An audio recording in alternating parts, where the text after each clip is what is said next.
जैन साथियों, इस टॉपिक में आप समझेंगे पिता द्वारा पैतृक संपत्ति जो है वो अब आप वापस ले सकते हैं। नए कानून के बारे में बताएंगे जो कि 12 साल तक ये प्रोविजन कर रहा है कि 12 साल तक जो है पिता द्वारा पैतृक संपत्ति जो रजिस्ट्री की गई है, ट्रांसफर की गई है, उसे आप वापस प्राप्त कर सकते हैं।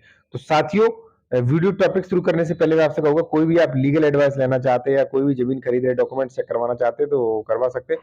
कॉन्टैक्ट नंबर हमारा वीडियो की डिस्क्रिप्शन में दिया गया है। साथियों, सबसे पहले मैं आपको बता दूं कि पिता द्वारा बेची गई पैतृक संपत्ति को वापस लेने पर कानून क्या है।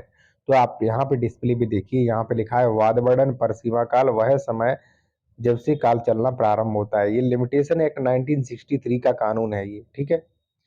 इसमें क्या लिखा है वो आप समझ लीजिए, फिर मैं आपको बिल्कुल जो भी है विधिवत रूप से आपको समझा दूंगा। यहाँ पे लिखा है मिथाक्षरा विधि से शासित हिंदू द्वारा उस अन्य संक्रमण को जो उसके पिता ने पैतृक संपत्ति का किया गया है आपास्त करने के लिए 12 वर्ष समय सीमा है। अब ये थोड़ा समझ लीजिए, मिथाक्षरा विधि क्या है।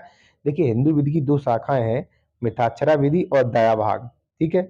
तो भारत में हिंदुओं पर दो शाखाएं लागू होती है, मिथाक्षरा विधि या दाय भाग।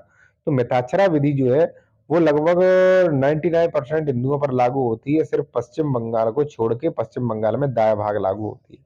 और मिथाक्षरा विधि क्या है ये, तो मिथाक्षरा विधि वही है, वह प्रावधान करती है मिथाक्षरा विधि कि अगर कोई भी व्यक्ति हिंदू है तो उसके जो भी पैतृक संपत्ति है, जिस दिन उसके घर में जो है पुत्र ने जन्म लिया, यानी कि पिता की पैतृक संपत्ति में पुत्र का जन्म से अधिकार हो जाता है, और जन्म से अधिकार के होने के कारण पिता पैतृक संपत्ति का हस्तांतरण नहीं कर सकता, क्योंकि उस पर पुत्र का भी अधिकार निहित होता है। ये प्रावधान करती है साथियों मिथाक्षरा विधि, ठीक है।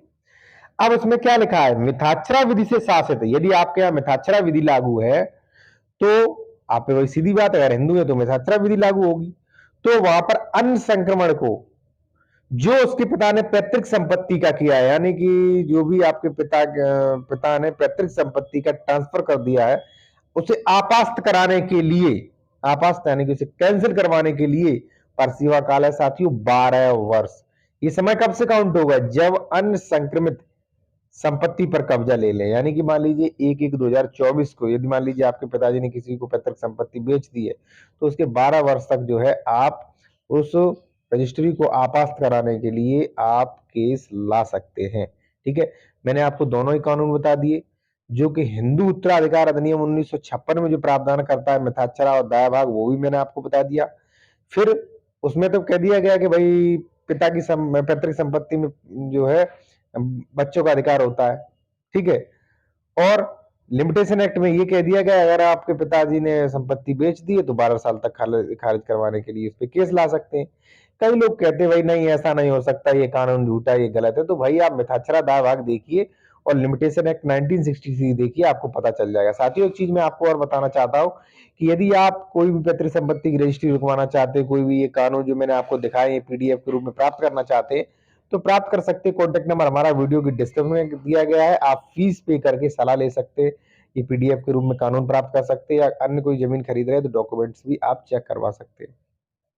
साथियों, एक चीज मैं और यहाँ पे ऐड करूंगा कि पैतृक संपत्ति कब बेची जा सकती है। तो देखिए, पिता जो है पैतृक संपत्ति तब बेच सकता है कानूनन जब जो है, यानी कि पैतृक ऋण चुकाने के लिए पिता पैतृक संपत्ति बेच सकता है। यानी कि उसके पिता ने कोई ऋण लिया हो, उसे चुकाने के लिए पैतृक संपत्ति बेच सकता है, तब ये केस आप नहीं कर सकते। वीडियो अच्छा लगे लाइक करें और चैनल को सब्सक्राइब